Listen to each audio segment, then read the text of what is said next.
ببینید الان دیگه رج سومم.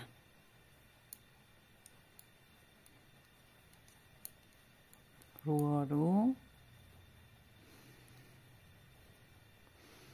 زیرا هم زیر. الان که میخوام برگردم، یعنی به نظر من راحت ترین بافته که بتونید بزنید.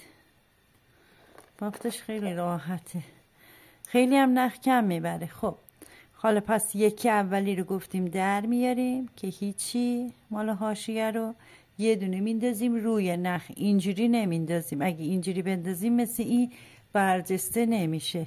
پس میندازیم روی میل، ستاره میکنیم یکی، یه دونه میندازیم روی میل، دوباره باز بعدیش به همین ترتیب. پس شد یکی روی میل، یکی روی میل، یه دونه میبافیم، یکی روی میل، به این ترتیب یه دونه روی میل، سه تا یکی، یه دونه روی میل. دوباره همون کار تکرار میکنیم، از اون ور رو، از این ور زیر، از اون ور رو، دوباره زیر که رسیدیم این مدل رو میزنیم. ببینید اگر چون نخ کارتو بهتون گفتم، من این همه رو بافتم، فقط اینقدر دارم چون میخوام بیفته کلا. شما اگه بخواین کلاهتون چسبون باشه و فقط قسمت بالای سر بگیره، 1 2 3 4 5 6 7 8 تا بسته، 8 تا رو که زدیم بسته، اون دیگه بلندیش دست خودتونه. بعد میام بدون اینکه روی میل بندازم میخوام کلامو جمع بکنم. این ستاره میکنم یکی، یه دونه از رو میزنم، ستاره میکنم یکی، یه دونه از رو میزنم، دیگه اضافه کردن چیزی نداره. دوباره با سه تا یکی، این سه تاش یکی، سه تا گله رو ها روه رو میبافیم، سه تا گله رو میکنیم یکی،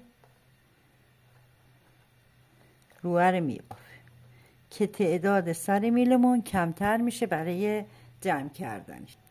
از این برم که روه همه رو نگاه منگار میشه یکی زیر یکی رو، یکی زیر یکی رو. خب از این ور میام باز دوباره کم میکنم، چون نخ من خیلی نیست، کم میکنم. شما میتونید همه شکل دوباره ببافین، از اون ور کم کنید.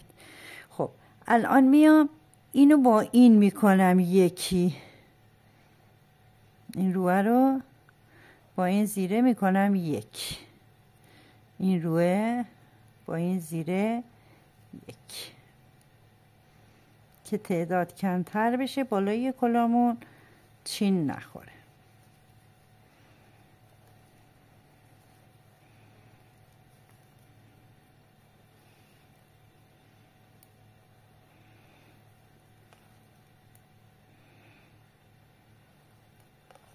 به این ترتیب. دوباره از این ورم دوتا یکی میکنیم، چون نخ ضخیمه بالو خیلی چین میفته، به خاطر همین این ور ردیفم باز کم میکنم، دوتا یکی میکنم،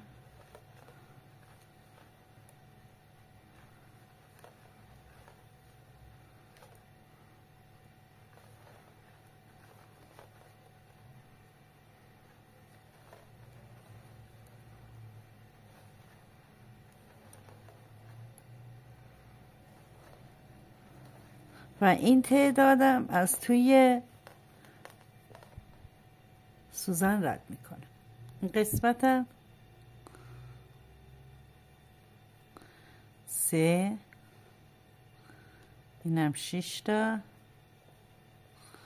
اینم 3 تا، 9 تا برامون. 9 تا رو میکنم یکی، لبه رو بر میگردونم،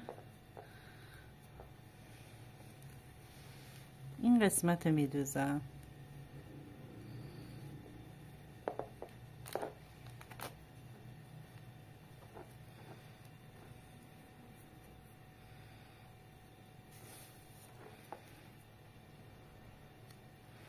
سعی کنید از این سوزانای دو سر مال چرخ بافتنی بگیرید، برای دوختتون خیلی راحت ترید. خب کنین بدوزمش.